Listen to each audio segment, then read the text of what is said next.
ভাস্কর মুখোপাধ্যায় প্রতিনিধি সরাসরি আমাদের সঙ্গে রয়েছেন। ভাস্কর,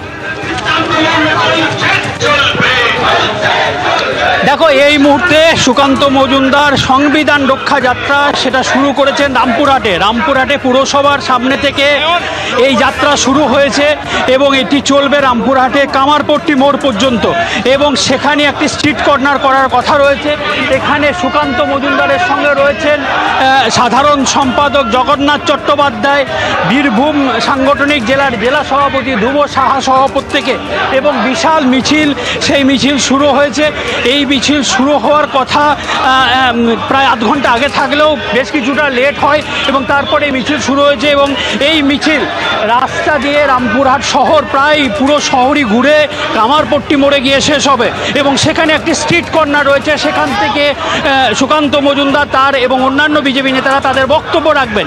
সুকান্ত মজুমদার যেটা জানাচ্ছেন যে পশ্চিমবঙ্গে সংবিধান আজকে মানা হচ্ছে না এবং সেই সংবিধান রক্ষার জন্যই তারা এই যাত্রা শুরু করেছেন। মানুষের কাছে তুলে ধরতে চাইছেন যে এখানে কোনো শাসন ব্যবস্থা নেই, এখানে মানুষের নিরাপত্তা নেই, সাধারণ মানুষের বিশেষ করে মহিলাদের কোনো নিরাপত্তা নেই এবং সেই বিষয়টা তাদের তুলে ধরা হচ্ছে তাদের মেন উদ্দেশ্য।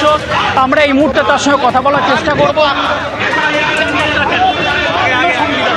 দেখুন, আপনারা জানেন যে তৃণমূল যেভাবে এসআইআরের নামে প্রহসন করার চেষ্টা করছে এসআইআরকে, এই বীরভূম জেলাতে তৃণমূল কংগ্রেসের পার্টি অফিস থেকে ইনুমারেশন ফর্ম বিলি হচ্ছে, তৃণমূলের নেতারা ফর্ম বিলি করছে, বিএলএরা বিলি করছে, যেখানে বিএলও বিলি করার কথা।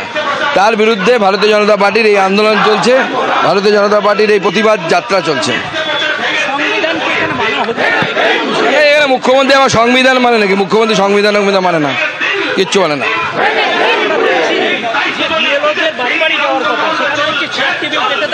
হ্যাঁ, চেয়ার টেবিল পেতে একটা অফিস তৈরি করে দেওয়া হয়েছে এবং সেখান থেকে সাধারণ মানুষকে ফর্ম নিতে হচ্ছে।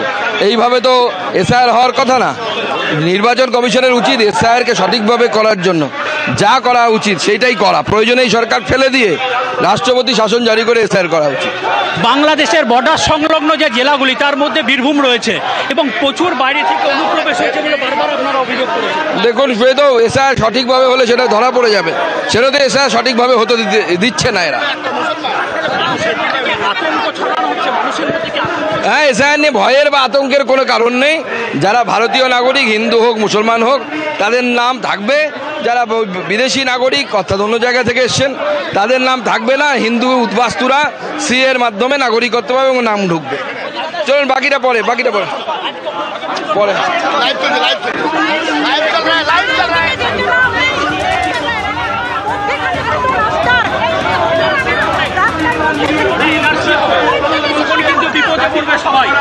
কে বলেছে?